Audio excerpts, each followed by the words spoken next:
मैया की खोइछावा में सिंदूरा भरल बाटे। मैया की खोइछावा में सिंदूरा भरल बाटे। ओइसे ओइसे भरी मैया माया देई के मांग मैया रौरे ले आस मैया करी रक्षा पाल मैया होई ना दयाल मैया होई ना सहाय मैया। जय माता दी दोस्तों, हर हर महादेव। दोस्तों मैं हूँ माया तिवारी और आप सभी लोगों का स्वागत करती हूँ मैं अपने चैनल माया तिवारी श्रीमुख में। तो दोस्तों कैसे हैं आप सभी लोग, यह बताने के लिए कमेंट्स बॉक्स में जय माता दी एवं हर हर महादेव जरूर लिखिएगा। तो चलिए दोस्तों, आज का वीडियो जो है माता की खोइछा से संबंधित है। देखिए दोस्तों, नवरात्रि का शुभारंभ भी हुआ, अब नवरात्रि का समापन भी होने वाला है। माता रानी आई भी, अब माता रानी का जाने का समय भी आ गया। तो दोस्तों माता रानी की खोइछा से संबंधित ये वीडियो है कि माता रानी की खोइछा में क्या क्या देना चाहिए, मतलब क्या क्या देना शुभ होता है। इसके अलावा मैं यह भी बात करूंगी कि किस दिन माता रानी का खोइछा भरना शुभ रहता है, शुभ होगा, अष्टमी में, नवमी में या दशमी में। इसके साथ साथ मैं यह भी बात करूंगी कि माता की खोइछा भरने का क्या विधि विधान है, किस तौर तरीके से माता रानी की खोइछा भरे ताकि हमारे घर में जो है लक्ष्मी परिपूर्ण रूप से बनी रहे। इसके साथ साथ मैं यह भी बात करूंगी कि खोइछा में कौन सा वो दो चीज़ है जो माता रानी को, जो आप खोइछा भरते हैं तो माता रानी को जो है खोइछा में वो दो चीज़ जरूर डालिएगा। तो दोस्तों इसी से संबंधित ये वीडियो है, माता की खोइछा से संबंधित ये वीडियो है। तो दोस्तों आप सभी लोग बने रहिए मेरे साथ मेरे चैनल पर अंत तक। तो चलिए मैं दोस्तों वीडियो का शुभारंभ करती हूँ। तो आप सभी लोगों से एक छोटा सा रिक्वेस्ट है कि अगर अभी तक आप लोग मेरे चैनल को सब्सक्राइब नहीं किए हैं तो प्लीज़ मेरे चैनल को सब्सक्राइब कर दीजिएगा, घंटी के निशान को दबा दीजिएगा, जिससे जब भी मैं नया वीडियो डालूंगी तो उसका नोटिफिकेशन आप सभी लोगों के पास जो है सबसे पहले पहुँचेगा। तो चलिए दोस्तों, मैं सबसे पहले मैं बताती हूँ कि माता का खोइछा भरने का विधि विधान क्या है, किस तौर तरीके से जो है माता का खोइछा भरा जाता है।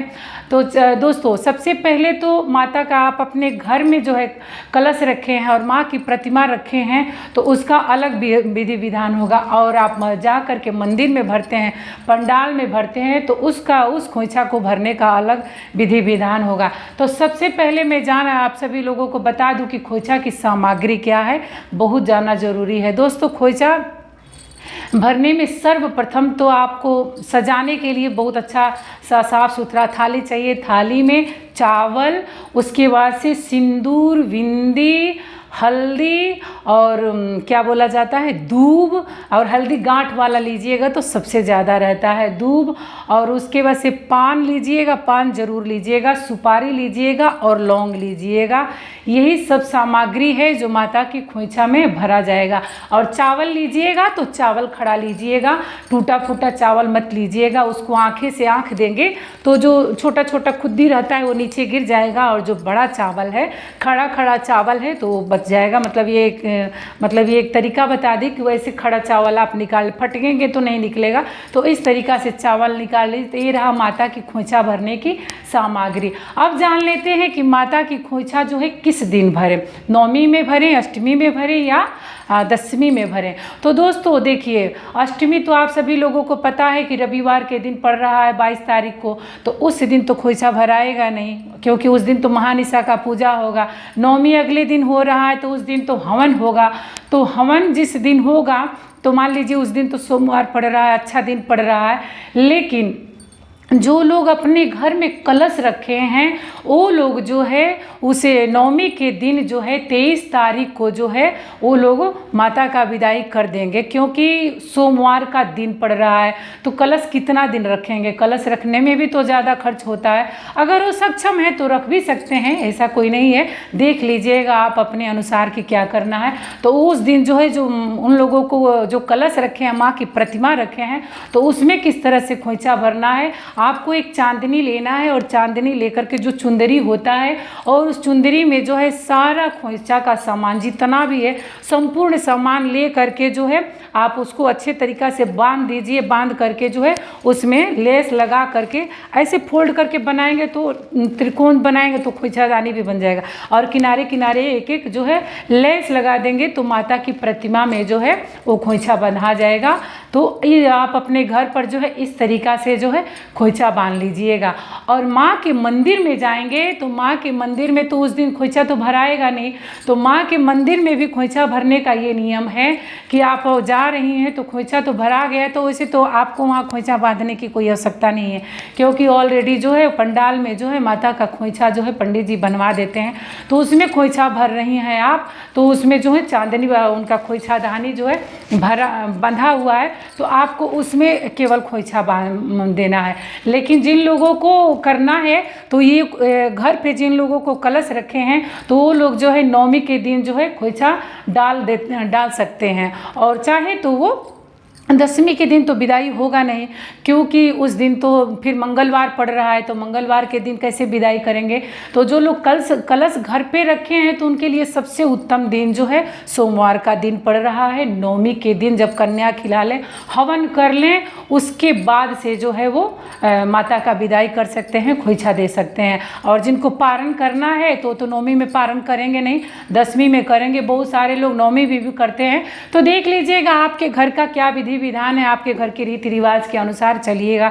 तो ये रहा कि घर पे खोइचा कैसे भरे और पंडाल में खोइचा कैसे भरे। अब जान लेते हैं कि माता का खोइचा भरने का विधि विधान क्या है, किस तरीक़ा से। देखिए दोस्तों, जब आप माता का खोइचा भर रहे हैं तो माता का खोइचा भरने का सबसे उत्तम विधि विधान जो है, आप अपने एक हाथ में जो है आप अपने खोइचा के सामान का मतलब थाली लीजिए, डाली लीजिए, और दूसरा हाथ जो है ये बायां नहीं दाहिना हाथ जो है जो शुद्ध हाथ है, इस हाथ से माता का खोइचा कैसे भरना। पहले तो उनका पान से लेकर के उनका पूरा अच्छा से उनका गाल मुंह जो है पोंछना है, छुआना है, और उसके बाद से पान को पोंछ करके फिर उसमें किनारे रख देना है। और उसके बाद से जो है जो चावल ली हैं, हल्दी ली हैं, दूब ली हैं, पान ली हैं, सुपारी ली हैं, सिंदूर ली हैं, बिंदी ली हैं, तो मान लीजिए कि 5 बार 7 बार 11 बार खोइचा भरने का प्रावधान है।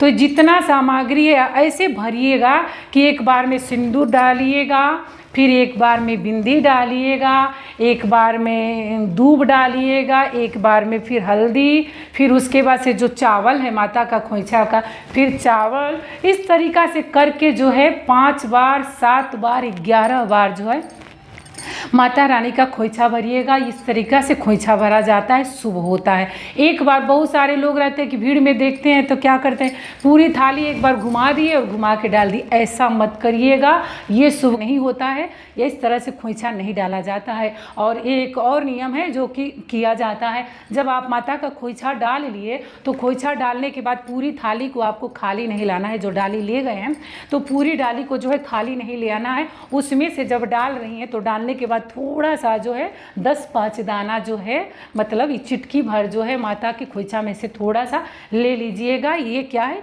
इससे घर में लक्ष्मी बनी रहती है, लक्ष्मी की बढ़ंती होती है। तो ये कार्य जरूर करिएगा। तो दोस्तों ये रहा खोइचा भरने का नियम। तो दोस्तों अब जिन लोगों को पंडाल में खोइचा भरना है तो बहुत सारे लोग एक सोच रहे हैं कि नवमी के दिन कैसे खोइचा भरेंगे, क्योंकि पंडित जी तो नवमी के दिन खोइचा बनवाएंगे ही नहीं।